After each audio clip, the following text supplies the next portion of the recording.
Hi, my name is Caroline Chang, and I recently rebranded my YouTube channel so I can share healthy lifestyle tips with listeners.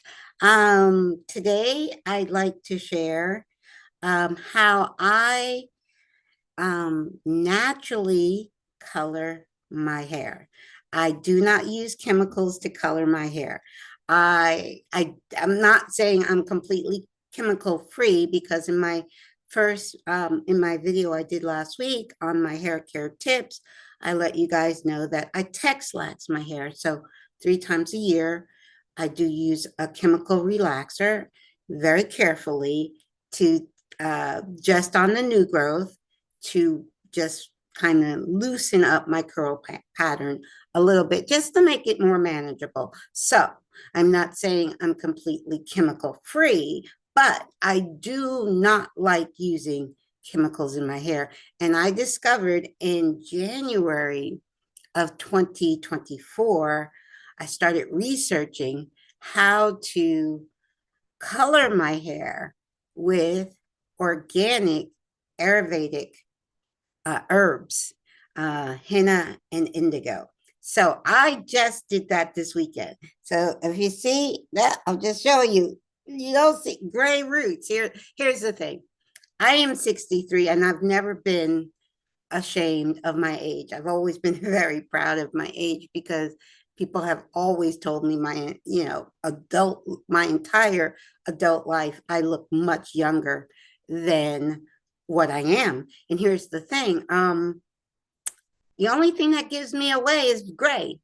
And so I think I started coloring my hair to cover up gray back when I was in probably in my mid 40s is when I started. But I was using box dye to cover up the gray, and I found it really dry. It's very drying to your hair, but it's chemicals. Here's the thing.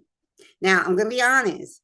Coloring your hair with natural organic henna and indigo is also very drying to the hair, but it also strengthens the hair at the same time. It's not doing the damage that those chemicals are doing. So I have I have to laugh because it is not an easy process. It is it's a long process. It's not for the faint at heart. If you want to get in the habit of coloring your hair naturally, and I do it again to cover up the gray, my gray roots. And I only do it again 3 times a year. One of the reasons I only do it 3 times a year is because it is such a long process. It's like I just can't do this more than 3 times a year. But anyway, so just this past weekend, I colored my hair and I wanted to share. Now you're going to see me look down. This time I have my notes in front of me, and I will have the notes up on the screen in this corner. Okay. It's just the way my computer screen camera, it's mirrored. So I never know which corner is which, but I will have the notes in this corner, so you can read the notes along with me. But to make the video, I have the notes in front of me. So if you see me looking down, it's because I'm reading my notes. Okay, I broke up everything into parts. So we're going to start with part A. Part A is making a black tea tonic. It's all organic. Everything, every ingredient I use in this process is organic, and I use distilled water. Okay, so we're gonna, for our black tea tonic, we need 1.5 cups distilled water. We need 2 teaspoons of organic black tea powder, 1 teaspoon of organic black tea leaves, 1 teaspoon of organic coffee. That's something I just recently added.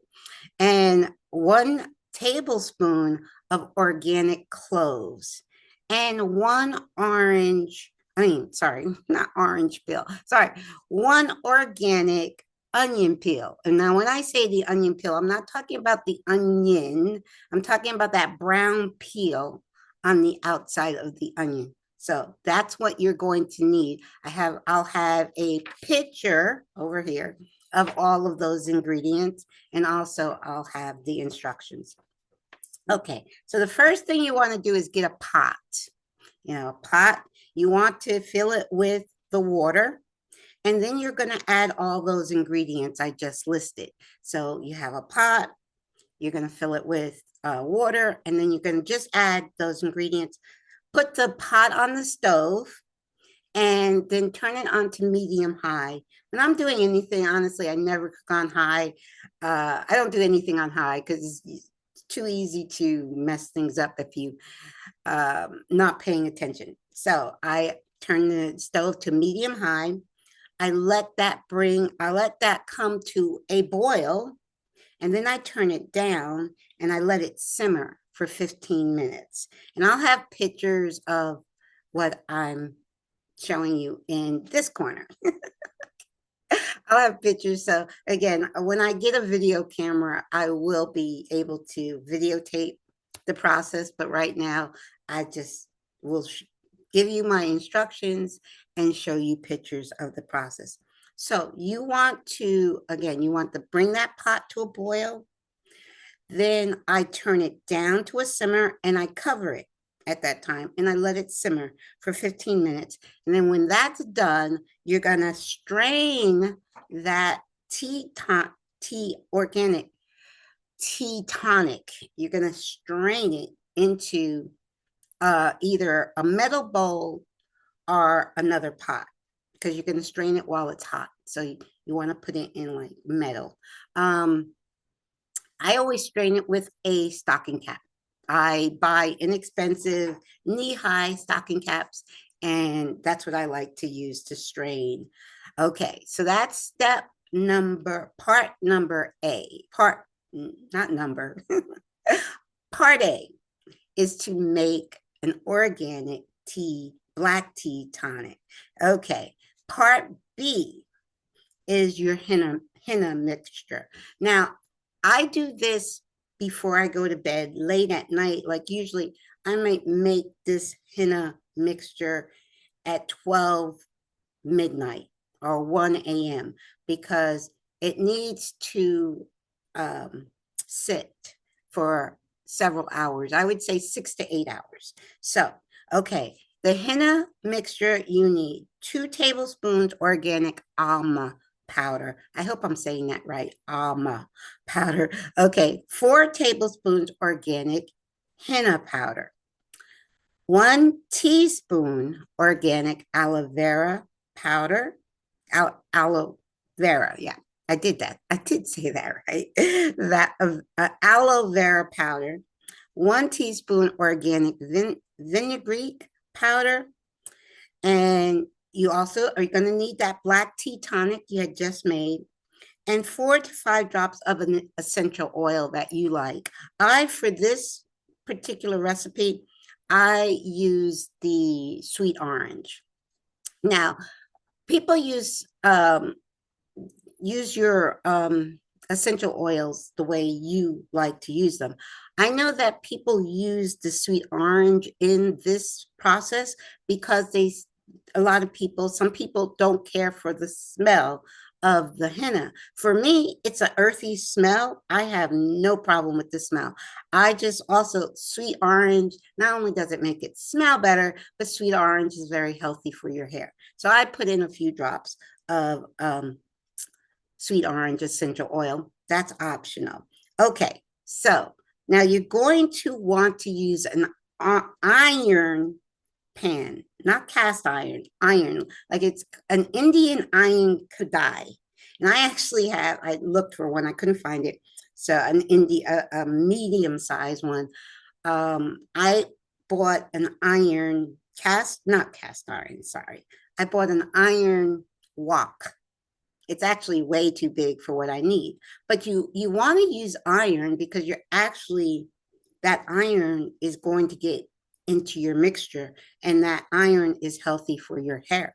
So the first thing I do is dry roast the almond powder in an iron pan. So here's a picture of the almond powder before I start to dry roast it slowly. Again, I have the stove set to medium high or even medium because I don't want to do anything too fast. And that almond powder is going to turn black. You keep stirring it till it turns black. So once it turns black, I'm going to move it off the eye, move it off the stove, and let it cool down for about 5 to 10 minutes. You want to just let it cool down. Then after the amla powder has cooled down, you're going to add the henna powder. You're going to add the henna powder. You're going to add the aloe vera powder. And then you're going to add the vinaigrette powder. So you're going to have all the powders there. And then you're going to mix, like I do this when I'm cooking. I always mix the dry ingredients well. Before I add any wet ingredients, I mix the dry. So you're going to mix those dry powders together really well.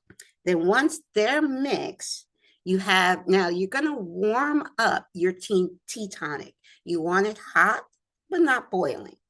So you're going to warm, if your tea tonic has cooled down, warm it up a little. You want it hot, not boiling. If it starts to boil, turn it off and let it cool for about 5 to 10 minutes. You want it hot, not boiling. So with that tea tonic, now you're going to get a whisk, and you have your tea tonic. You have your powders in the iron pan all mixed together. You're going to slowly add the tea tonic and whisk. Whisk in the tea tonic into the powders and whisk very good. You want it mix very well. And vinaigrette powder has a tendency to lump up like oatmeal. So you really want to keep it good. You want to whisk it very good because you don't want it lumpy. Okay, so you're going to whisk it till it's smooth and creamy.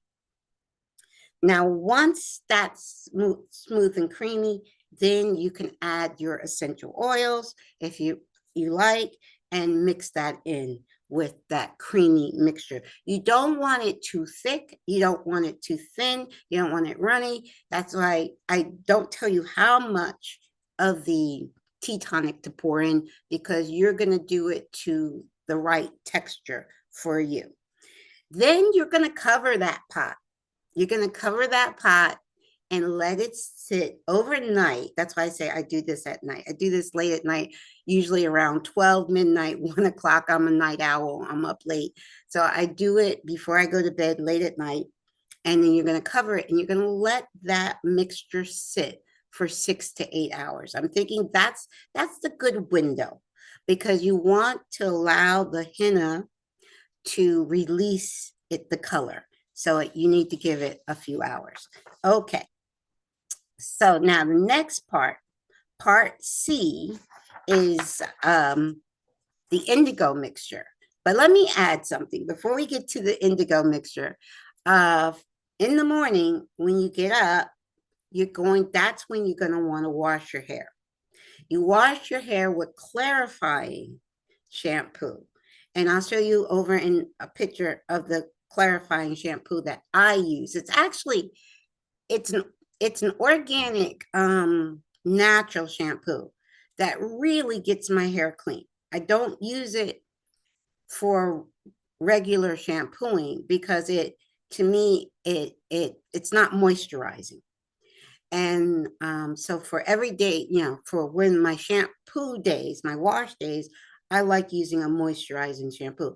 And this shampoo I get from the UK. It's kind of expensive, but I only use it a few times a year. So, and I use it as a clarifying shampoo. I have not really done my homework and looked into clarifying shampoos. I like this shampoo because it is natural and it really, really cleans my hair very well, like a clarifying shampoo. So in the morning, when you get up, you want to wash your hair really good with a clarifying shampoo. Then after you wash your hair, we're going to get to part C, which is the indigo mixture.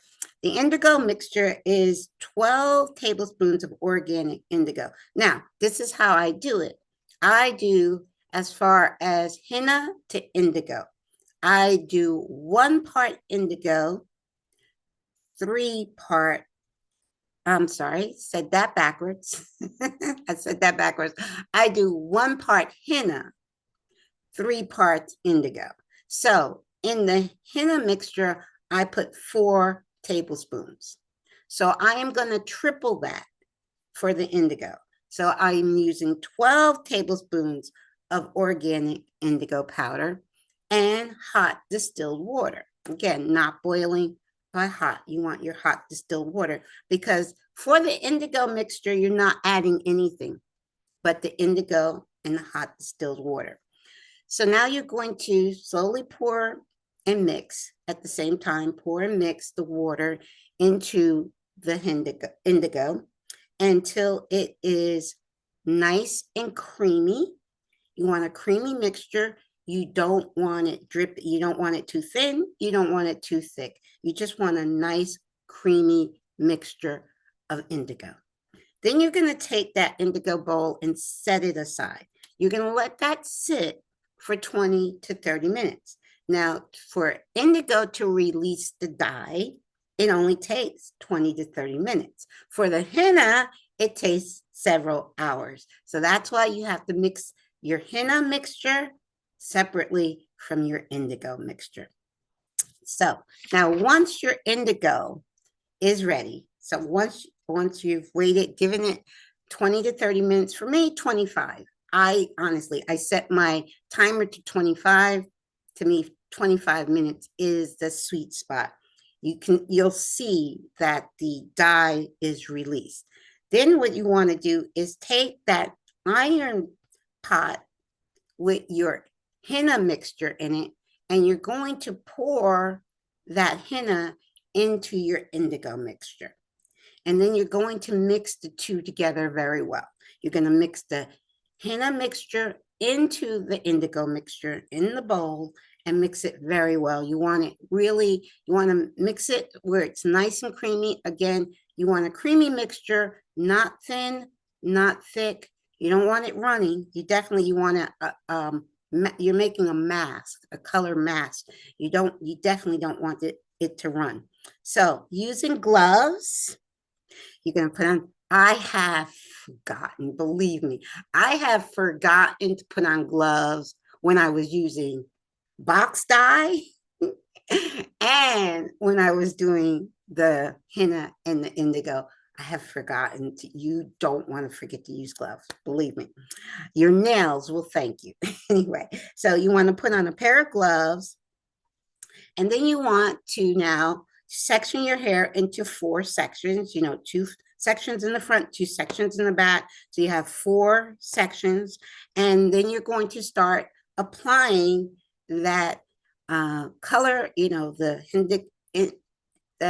henna and indigo mixture combined. You're going to start adding it to, and I start at the roots where I want to cover up the gray. So that's where I start. I start with the new growth. And so I do all 4, I always start in the front, and then I go to the back, and I do the root sections first. And then after I do the root sections, then I do the rest of my hair. Because I always do my whole head because I want that color to blend. I want one color. I'm not looking for 2 colors. Yeah. So, and then you're going to put that plastic cap. I usually put on 2 plastic caps.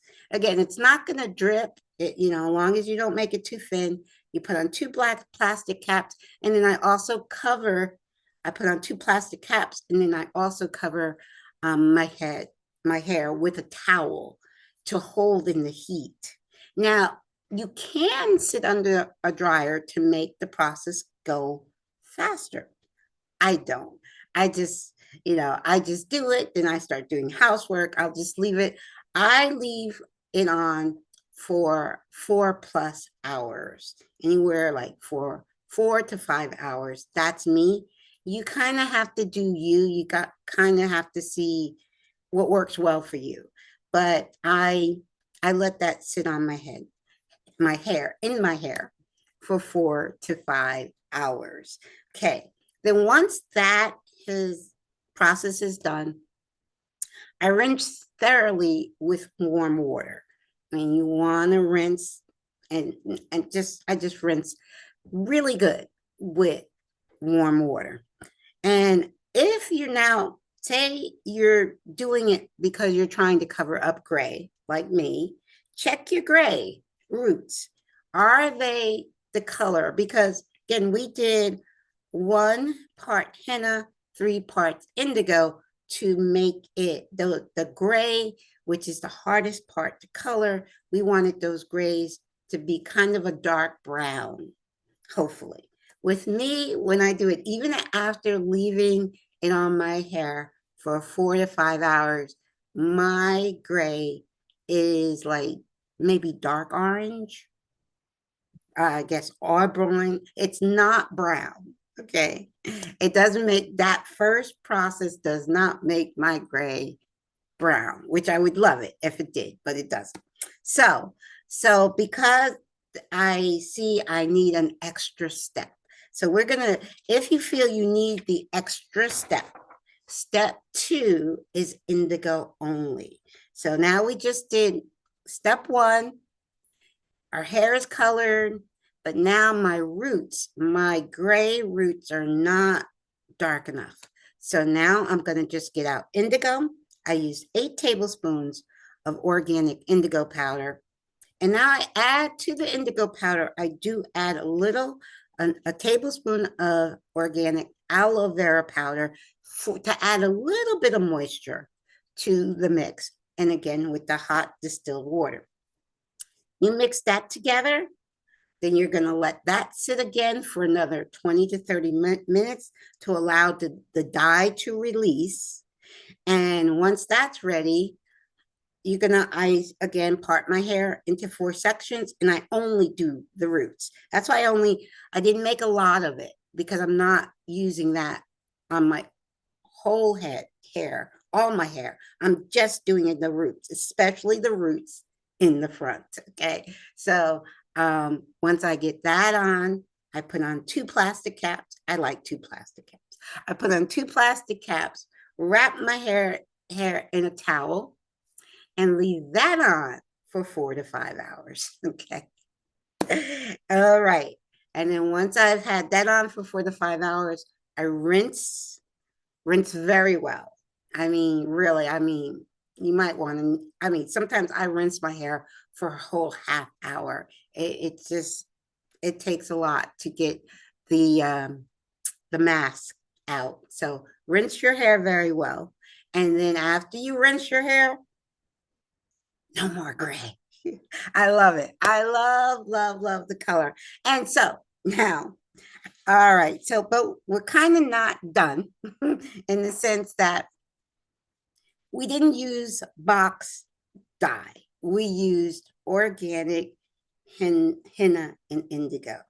And we really want to give that color a chance to set before we put a lot of moisturizer and conditioner and oil in our hair. So this is what I do. I wait 72 hours. The only thing, after I rinse out the second step of the indigo, after that's all rinsed out, I do get my leave-in spray. I have it. This is one of my ride or die products. I've been using this leave-in spray for over 20 years. I love it. And that's all. I spray my hair, section my hair, spray my hair, and wrap it the way I always do. And then put on a satin bonnet. And I leave that satin bonnet on my hair for 3 days, 72 hours. I don't touch it. It's just like, okay, I did all this work to get the color I want. Now I'm going to let that color set. Okay, and I let it set. So again, this is me. You guys have to do what works for you. Then after those 3 days, I do wash. I wash with moisturizing shampoo. And this is the moisturizing shampoo I use. And I've been using this shampoo for over 20 years. I love it. It is, oh, it just leaves your hair, when you wash your hair with this shampoo, it just leaves your hair silky soft. I just love it. So I wash because really rinsing out the color mask is good, but to really get that mask out, you need to wash, and you don't want to wash too soon. That's why I say I wait 72 hours. Then I wash my hair. Then even after I wash my hair, I don't deep condition. I still just use my leave-in spray. Okay. For that, like I said, this is the first wash after your coloring, which is 3 days after you color your hair. You don't want to do any heavy deep conditioning for at least a week or two. So I use my leave-in, and then I moisturize them. I do moisturize. I put in my leave-in, I detangle my hair with my moisturizer, leave-in moisturizer, and then I'm set. I'm set for another, I don't do anything else to my hair for another 2 weeks, and then I go back to my regular wash day routine, which, yeah, that's another video. That's a whole nother video, my wash day routine. But look, I no, great.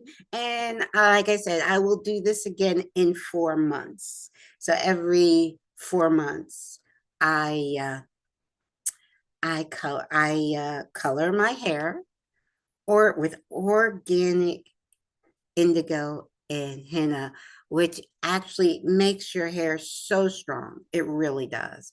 And you're not doing any damage to your hair when you use these organic products. So, have any questions, please ask me below. Any questions you have. Hopefully soon I will get a video camera where I can actually videotape me doing some of these things. You will never see me videotaping myself in the shower. I'm not a youngster. These youngsters out here, these YouTube creators that you see in the shower, God bless them. You're not going to see me in the shower. I'll tell you that. I'm 63 years old. Okay. just had to say that. But I do want to get a camera where I could actually show you me doing these things. But any questions, please ask me in the comment section, subscribe. Not sure, but one of my tips, I gave you 14 tips last week, and next week's video will be on one of those tips. Okay, thanks a lot. I enjoy doing this. It's fun. Okay, I hope you guys enjoy it too. All right, God bless. Bye for now. See you next video.